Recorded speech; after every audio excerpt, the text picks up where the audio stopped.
Okay, guys, John Scott here for WrestleMania, and I'm pleased to say I've not got one, but I've actually got two independent UK wrestlers on the line with me now on this. That is the WrestleMania weekend in, of course, these most uncertain times that we are in at the moment. But, of course, as wrestling fans, we are blessed that pretty much wrestling is still going on for us and we still have something to watch. But I want to bring in now both Alyssa Dawn and, of course, Jack Toreno. How are you doing, both of you? Hi. Hi there, we're doing great. How are you? I'm doing fine. Isolated at the moment. My job, I'm like working from home, but you know what? I'm not going to complain too much because I'm not like one of the people that are out there. And you know, whether you're a carer or you know a nurse or a doctor or working in shops and transport and all these other things, like I'm not going to complain too much. But yeah, it's been just a bit of adapting, but I've been fine working around it, and obviously I've been shooting up many podcasts now, and this is of course we've got right to the end of it, and we're at WrestleMania. What about for you guys? Because like I know like your jobs, I think you're both out at the moment, you're in and out all the time. How's that been? A bit stressful? A little bit. Oh, it's been nuts. It's been nuts, especially like, to be fair, like our pet Poochie Blue has been keeping us entertained, been keeping us like out of the house or out of the apartment. But it's been annoying, especially like because there's like no wrestling work, and that's like a big deal for us on like the weekday and the weekends. Mm-hmm. You know, that's. Like, it's not even like that frustrating. Well, it's really frustrating because it's like we want to be out there and doing it, but then it's also like quite sweet that we get to spend the time together. You know, chilling on the weekend. Yeah, you go from one extreme to the other. Now, obviously, it's worth pointing out, like, you're both heavily involved with Triumph Wrestling. Like, Jack, I know, like, you're part of the whole promoter scheme over there. Like, what's that been like for you guys? Because obviously, I had Taylor Essex on. We spoke about it a little bit, and obviously, having all this free time, it's kind of good and bad at the same time because you can be quite creative, but then you kind of just want to get out there and put these things on. But like, because there's no time scale to anything, has this been quite difficult? And have you kept in contact with all the other wrestlers as to what's going to happen and et cetera, et cetera? So we like made like the group chat for volume 3, which is the cursed volume, because it's the second time we're trying to do volume 3, but and it's had to be postponed for reasons beyond our control. So like, and we want to like honor the dates for everyone that was going to be involved in that, but during like this time, because it's like so uncertain. I mean, like this coronavirus pandemic could last. Then it could last like anywhere for like up to 3 months, 6 months. We're not sure, but I think it's hard to make plans when you don't know the future. Yeah. I mean, like we could. Me and Alyssa are always like writing bits down for like what ifs and like scenarios in our head and matches we want to see. But we're also doing like a lot of tape studying as well for people that would like to put the names forward or to bring into Triumph to like create matches that you wouldn't usually see, because that's like the initial idea of what Triumph was to obviously like prove that we could run a show between like the three of us, me, Taylor Essex, Sam Dufresne, but also to like showcase matches that you wouldn't usually see, because we were looking around at all these other independents and be like, we'd see like the same faces all the time, and it was. And we knew people that either worked for one promotion or we felt that they were good enough but weren't given the opportunity to. They wasn't given like opportunities elsewhere, and we wanted to make a platform to give these guys an opportunity to showcase what they've got. Yeah. Showcase them. Yeah, I guess it's that whole thing of like just not knowing like how long all this is going to be is like the big thing. I like for me over at WrestleMania, obviously we're not out and about doing the interviews and doing press at certain events, so I've literally flown back into doing podcast again, which is obviously really easy to do. You know, it doesn't take a great lot of effort, and you know, it's been cool because like everybody is in the same situation, so it's been really easy to reach people and stuff like that, and it's been kind of cool for me as well to like reconnect with this because I was gonna like literally ditch the podcast, and since I got back into it, like obviously there are more people sitting at home, so that's probably why we're getting our figures are a lot better, but I think like interviews and stuff like we're doing now it's actually a lot better medium to do it on a podcast. I've kind of slowly realised that than kind of like always on video. So it's been kind of it's opened my eyes to more things that when things hopefully do get back to normality again, I may dive back into podcasting again along with the video content. So we're always evolving and adapting now. Obviously, we're at WrestleMania weekend. Like I keep saying, we're very fortunate that WWE, AEW, like they're still going on so far with these things. And of course, you got like arguably the biggest show of the year, WrestleMania, the biggest weekend now, as it's going to be over 2 nights. Vince McMahon mentality, you know, a lot of people are surprised this is going on. I, for one, I'm not that surprised because this is Vince McMahon, and it's a guy, he just doesn't know no limits. And I'm sure if he could have, he would have put the whole thing on Tampa. But yeah, he's done the next best. Obviously, a lot of people are a little bit concerned with maybe the look and the feeling that you're going to get from it. But what, like, you coming from the point of view as wrestlers and performers and as fans as well, like what is your sort of what's your thing going into this WrestleMania? What's your feelings? Like, are you up for this? Does it feel a little bit distant for you, or you know, how do you think the presentation's gonna come across to everyone coming out of this? Do you want to go first, babe? Yeah, I think it's quite interesting. I think it would be a bit of a test for some of them.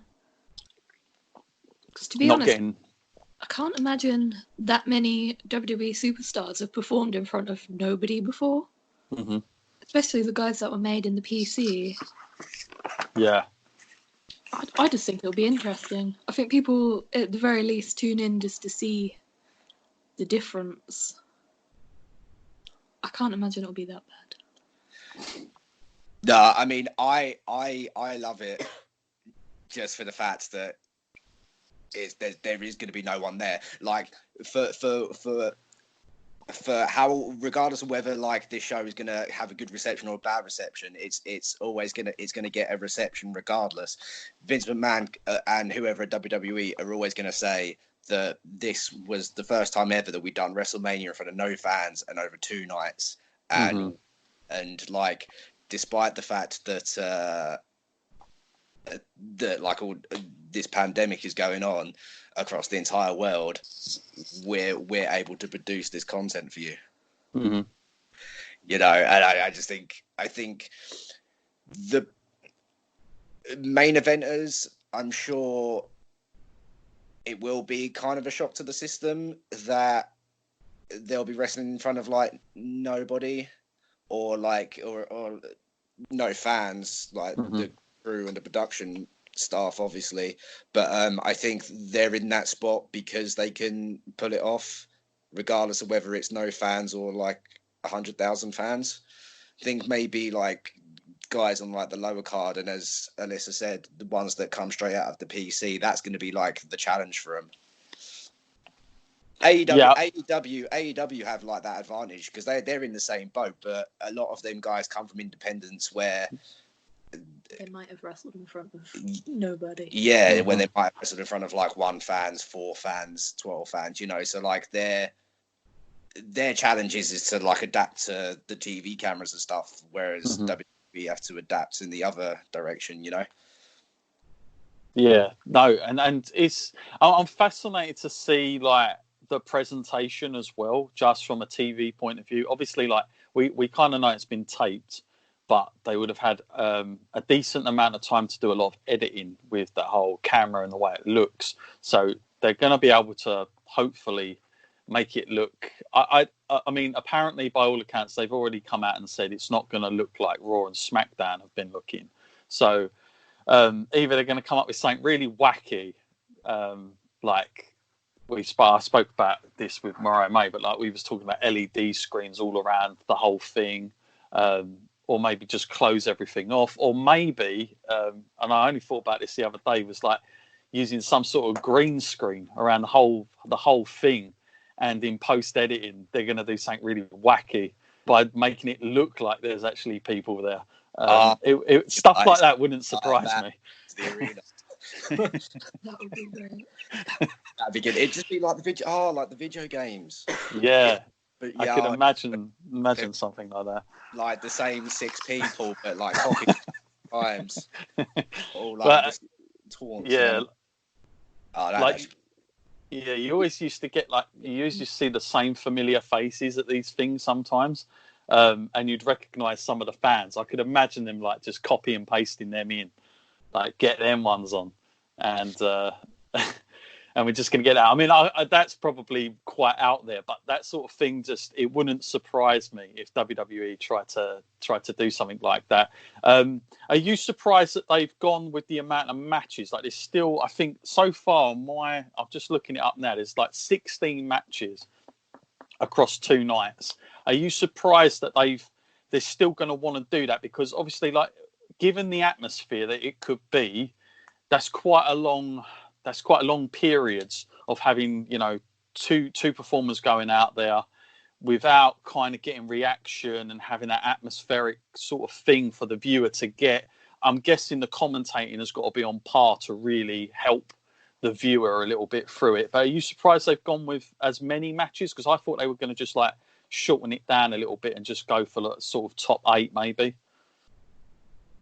I'm not surprised whatsoever, simply because I view it in the same boat as I'm not being surprised that WrestleMania is going ahead. Right.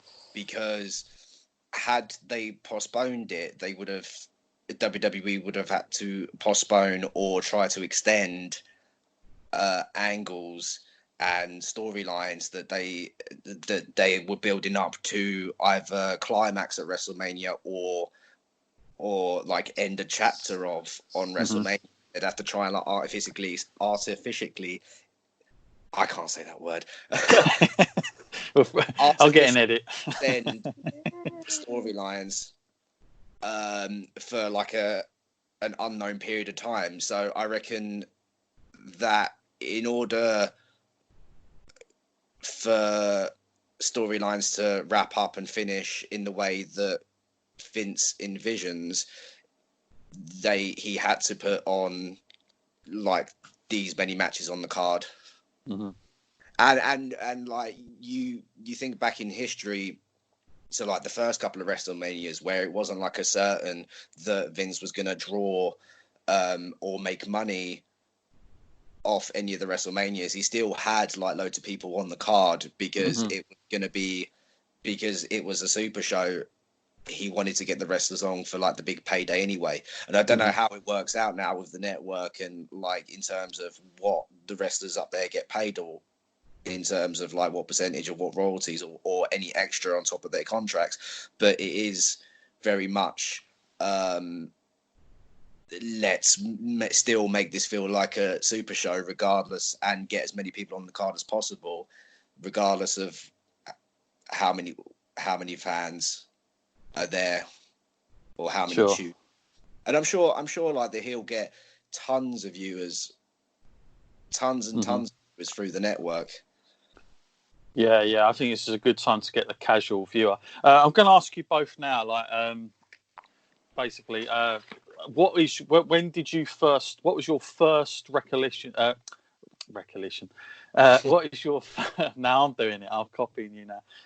What is your, I'm not even going to try and attempt at the word now because it's a podcaster's nightmare. But recollection, there you go, of your first full WrestleMania, watching it like live. Can you both remember that, like when it was your first times? And if so, what WrestleMania was it? And Like, what was the sort of impact for that of both of you? Oh, I feel a bit shameful. My first full live WrestleMania